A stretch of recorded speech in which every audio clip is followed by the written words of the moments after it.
Alright, well, let's take a look at group dynamics.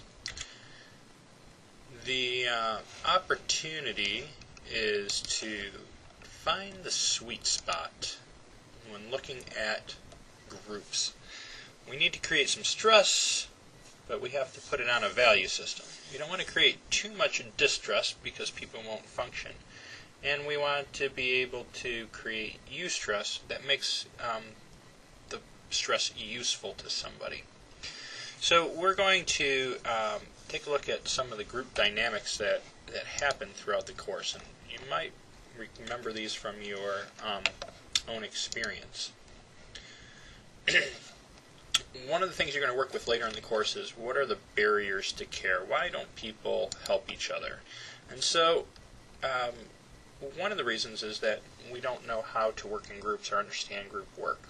And as you saw throughout the course this weekend, is that you developed as a group and you got better and better at what you did. Now, in emergencies, that doesn't happen all that well. But we want to use it to our benefit during the course itself.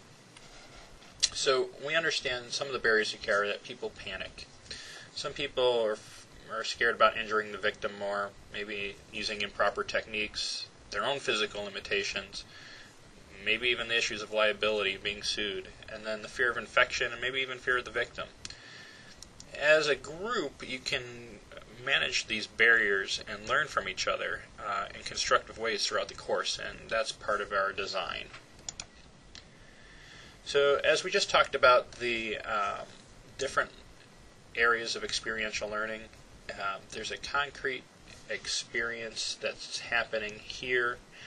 This is where stress happens. This is where all your input goes into the old part of your brain and says, do I want to stay or do I want to run away? And that happens through reflection as you start to put that value, that distress or that eustress. As that happens, we start to think about what are the possibilities. You start to develop some hypotheses. Should I help this person? If I help this person, will they get better? If I help this person, will I avoid getting sued? If I help this person, can I actually help them have a better quality of life later? After you do this in your frontal cortex, which is that cognitive part, we're going to run back up to this active testing. And this is where you're going to stick your hand on a bloody stump or help somebody when they're choking. You're going to test that and you're going to find out what happens with your first aid. And that's going to give you another set of experiences, and we're going to keep spinning that cycle of experiential learning. So that's what's happening in your head. And the same process is happening with the group. You're going to have concrete experiences. As a group, you're going to have to reflect on what the heck is happening, or what just happened, and then figure out what you're going to do. Again, your abstract hypotheses, and then you're going to test it again. Now, the benefit of this course is that we get to do lots of scenarios, and so this is why we want to keep testing so we can keep getting better.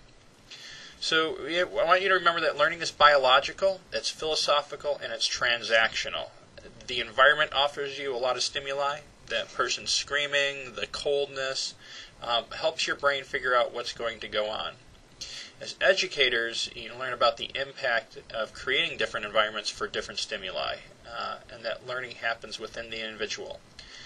Active learning engages more parts of the brain, so that's why we want to try to use multiple parts. So individuals will also pay more attention when they are interested in something. So figure out what they're interested in. That's where you tie it back to their particular, where they'll be spending either in the outdoors or disasters. And helping them understand their feelings and memories as a group and as individuals will help stimulate learning. So when groups come together, this is Tuckman and Tuckman sort of brought this out. When new groups are formed, they go through certain predictable stages as they become more familiar with one another and evolve over time. So all the stages are forming, storming, norming, and performing. And so this first stage is called forming. This is where groups cautiously take their first steps to come together. Remember how we started with the eye-to-eye lining up by eye color, and then we did some other activities. And we had to figure out who we were and how close we were going to be able to get to each other, and start to set the stage for learning about the rules and the norms. And this is often through some hesitancy. So you can, you want to talk about and link to personal experiences in each of these stages. But you also need to start to set and build expectations, explain the content, and solicit their thinking and emotions, and build consensus on safety and responsibility. Thanks to Bonnie, we were able to do parts of that with the full value contract. So, from this first stage of forming, we're going to then go to storming. And I don't know if you remember your group doing this much, but there were certain people who were ready to be leaders, and certain people who wanted to be leaders, and others wanted to be passive, and others were just passive. So there's this challenge to work with the group and bring them outside of their box. So this happens when the groups begin to challenge one another, especially those who act as leaders. Even though this stage is associated with some conflict, it's a necessary step toward becoming a full functioning group. And this is commonly referred to as the storming stage for people and groups. So the third stage is norming. This is the group begins to norm, create regular behaviors such as taking turns and listening. During the norming stage, the group establishes rules for behaviors. They act with more cooperation and cohesion and begin to accept and expect certain members to act as leaders. So this is sort of fun. This is your opportunity to facilitate and receive feedback on the actions, knowledge, and skills that are constructive and helping people with formative assessment. Role-playing is a really big part of this. So how do people become victims, responders, and transition to understand and empathize with the experience and to develop their capacities to communicate effectively and manage some stress? So this is where you have to start to push people when they get into this, oh, well, somebody else is always going to take the lead, or this person's always going to write. And as a facilitator, you need to get them out of this norming stage so that they can actually start to grow some more. And that's to the performing stage. In this stage, groups are able to openly discuss and disagree with one another while remaining strong as a group. Each member contributes to the overall goal, and members hold one another accountable. Now, few groups actually reach this advanced stage, but it's the opportunity to relearn or recalibrate skills on a regular basis when you're in this performing stage.